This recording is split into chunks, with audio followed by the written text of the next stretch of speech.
ઢોકળા બનાવ્યા મમ્મી? ઓ બેટા, મગની દાળ ના લસણના એકદમ પૂછા પૂછા રૂ જેવા જો જાળીદાર. જાળીદાર તો જોરદાર દેખાય જ છે. જાળીદાર હા, મસ્ત બન્યા. જાળીદાર તો જોરદાર બન્યા. કેવી રીતે બનાયા? હેડ શીખવાડ્યું તને? હેલો, આજે મગની દાળ અને લસણના ઢોકળા બનાવવાના. આપણા ઘરમાં બધાને ઢોકળા બહુ ભાવે એટલે આ એક વાટકી મગની દાળ 1 કલાક પહેલા પલાળી હતી. એક વાટકી ભરીને પલાળી મૂકી હતી. અત્યારે પાણી નિતાર લીધું અમે.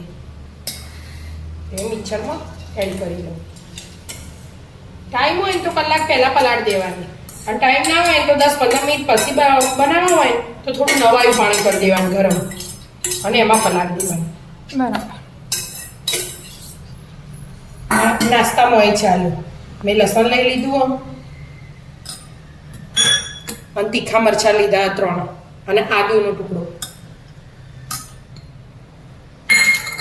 અને આ જે સોજી ને એ મેં મોટી લીધી પણ 1 વાટકી દાળ લીધી હતી ને એટલે 1 વાટકી સોજી લીધી.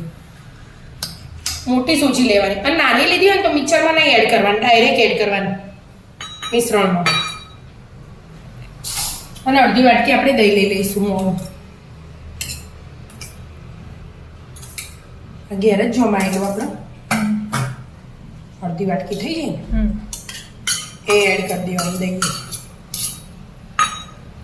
અને અડધી વાટકી પાણી એડ કરી દેવાનું. પીસવા. હા, પીસવા.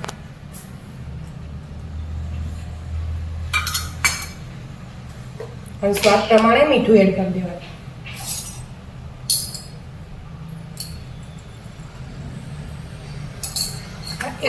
આટલા ધાણા લીધા એ મેં એડ કરી દીધા.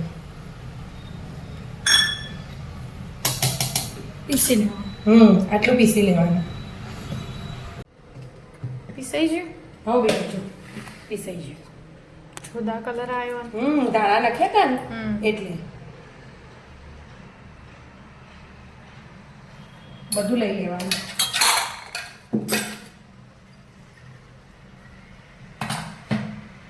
હવે એમાં થોડું તેલ એડ કરી દેવાનું. 1 ચમચી જેવું કરવાનું, વધારે નહીં. એટલે આપણે બફાઈ જોઈએ ને તો એકદમ મસ્ત એવા ને એવા હોય, ડચુરાને ના હોય. તેલનું મેન એ જ હોય. મિક્સ કરી દીધું બરાબર. 5 મિનિટ રહેવા દેવાનું ઢોકી.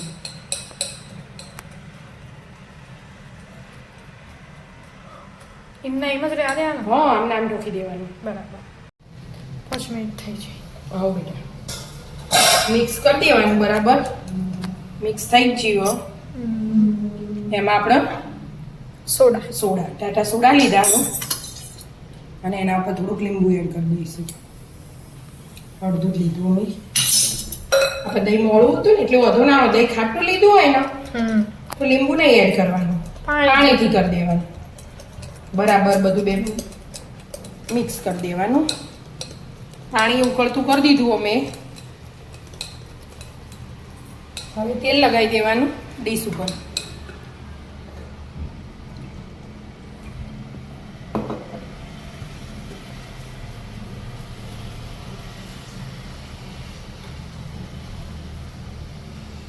લગાવી આવે એવી રીતે લગાવી.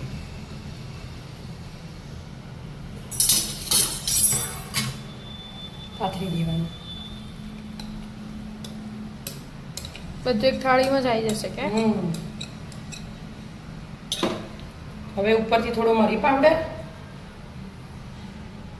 આપણે દળેલું હોય ને એટલે ઝીણું, આમ તો મોટો હોય તો એ ચાલે. અને થોડા ચીલી ફ્લેક્સ એડ કર્યા. ચીલી ફ્લેક્સ થોડા નથી તીખા. તીખા એટલે જ ને થોડા નાખ્યા. પાણી ઉકળવું છે, ઉકળી દેવાનું, પછી જ મૂકવાના.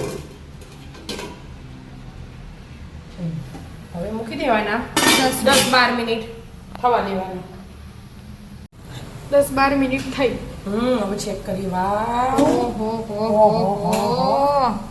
નહીં ચડી ચકી ચડી ગયો. વચ્ચે જોરદાર નહીં ફૂલ્યું પણ જોરદાર ફૂલ્યું. થાળીથી આટલું ઉદ્ધાર આવ્યું બેન. આટલું વિચારી નતું આપણે. જોરદાર ફૂલી ગયું. સ્વાદ તો મસ્ત જ હશે એનું. મગની દાળ એટલે ઠંડુ થવા દો પછી આપણે કટિંગ કરીશું.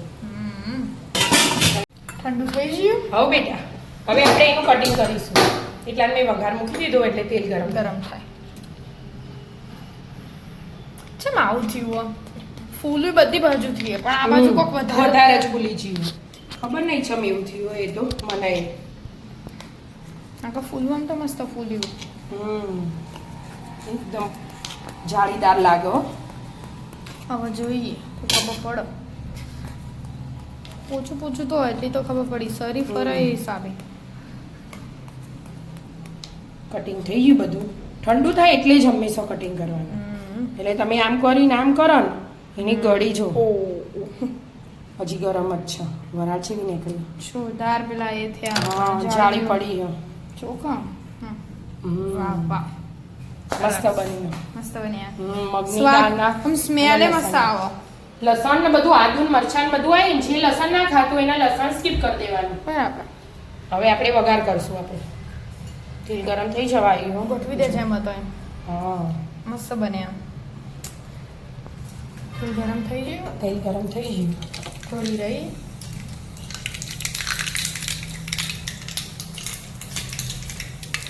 થોડું જીરું ના નાખો તો એ ચાલે અને થોડી હિંગ આપણે આજે હિંગ અંદર નહીં નાખી બરાબર એટલે ઉપરથી નાખી લીલા મરચાંનો વઘાર કર્યો મરચાં 2 મિનિટ થવા દેવાના અને લીમડો એડ કરી દેવાનું લીમડાનો વઘાર મસ્ત લાગે